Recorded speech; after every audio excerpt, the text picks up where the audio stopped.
move on to the slightly more diminutive, well, not necessarily diminutive, just light in the case of Troy Franklin. And I was surprised to see after the combine that Troy Franklin still ranks as wide receiver 5 by current rookie ADP. He was a guy I was pretty fond of early in my research, and I don't get the impression, Matt, that you're necessarily putting a huge amount of weight on the combine. And so the reason I say that is because I know that he's not your wide receiver 5 either, not a top 5 wide receiver for you.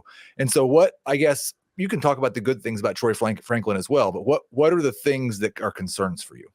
Well, he would have been top 5 last year. He probably would have been top 5 the year before. So let's frame it that way from the beginning of the show. I mean, he could be an instant starter. That's, again, the fact he's wide receiver 10 on my board and he's got an instant starter grade is not usual for most classes that I'm doing. So, he has some occasional bouts where he clap attacks the football. When you clap attack the football, generally what that means is that the ball striking your palms because your hands aren't together enough, and the ball has a ricochet effect that's much more violent than if these really subtle pieces of human engineering are all able to clamp onto it with the various levels of sophistication that they do with your brain that you're not even thinking about. It's also known as the Quentin Johnston effect. No, I'm just kidding. There you go. We've done too much Quentin Johnston here. That's right. But yeah, I mean, he's a guy that, he's someone that his route game isn't quite fully done. He's someone that has the elite speed, but as Dan mentioned, if you're just going to be used as a speedster in a cover 2 era, that's going to be difficult. But he does have an understanding of how to get off the line pretty suddenly. He has some good combos of footwork to be able to earn separation. He just needs to do more with his attack. Like, he doesn't attack stems at full speed. And when you play man-to-man coverage and you're not using your speed as the way to set up your underneath routes fully, then that's a tell that defenders are going to be able to handle. If you're using that deep speed well, defenders have to play that first. So he's got to get better at that. But he does work back to the ball. He has some snap with his breaks that's pretty strong. So I think he's going to give you he's going to put himself in an opportunity to contribute right away. And if he can develop the route techniques against man coverage to where he's beating at least the secondary corner, he's going to give you value. But that's still a little bit of an if year 1. Year 2, year 3, I think you're going to see this guy develop into someone that may be like Jameson Williams. I think he's on par with what Jameson Williams was rated to be, at least from my perspective.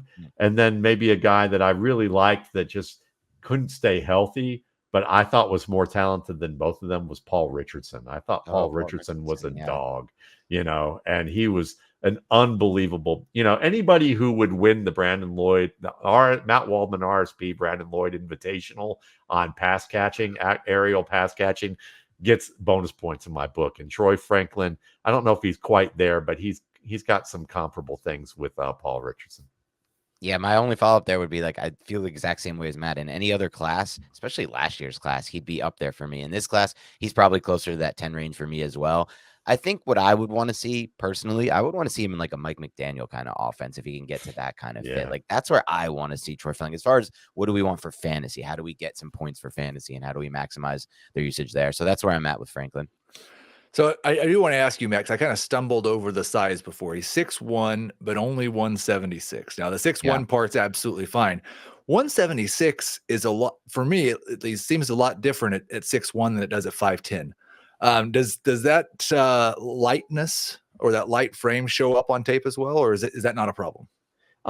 It's going to show up on NFL tape. It's more of a projection thing. So you look at Jahan Dotson as a good example, as a player that you go, really good player. We all know he's good, but is he going to disappear in games because he's going to be covered well by physical corners, or is he going to be in situations where the quarterback's reticent to target him because of his frame? Is he going to miss time because of that frame?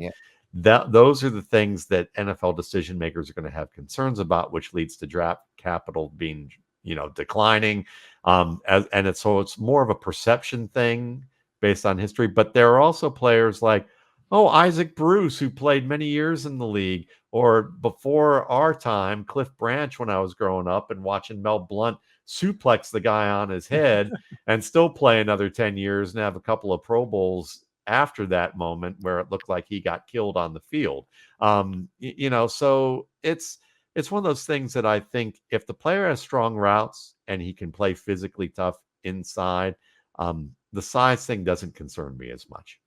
Dan, you mentioned that you'd like to see him in Mike McDaniel's offense. It seems like maybe his chances of going in round one may have, according to some perception, been hurt by the combine performance. So let's, how about if he's a day 2 pick to an Andy Reid offense? Would you be okay with that? I mean, I always get scared of wide receivers and Andy Reid offense because it takes so long to learn that system, though Rashee Rice did a pretty good job himself. But I would say that would be exciting. Anytime I can get Patrick Mahomes, I just think with Franklin, the thing I do like about him more than most maybe is that I see like that those quick twitch traits that I think could be great in a specific style system. But I do worry, like what Matt says when he's talking about like the size being an issue. What I worry about is like when you project at the NFL level, like he said, okay, can you trust these guys to beat press man on the outside? And if not, then what are they? They're now a slot guy. And now I need them to be in a Mike McDaniel type offense where you're using them in motion and you're getting them in all these different places. Because if not, like you're really pigeonholed into a certain role that I'm not sure how you can find too much production from.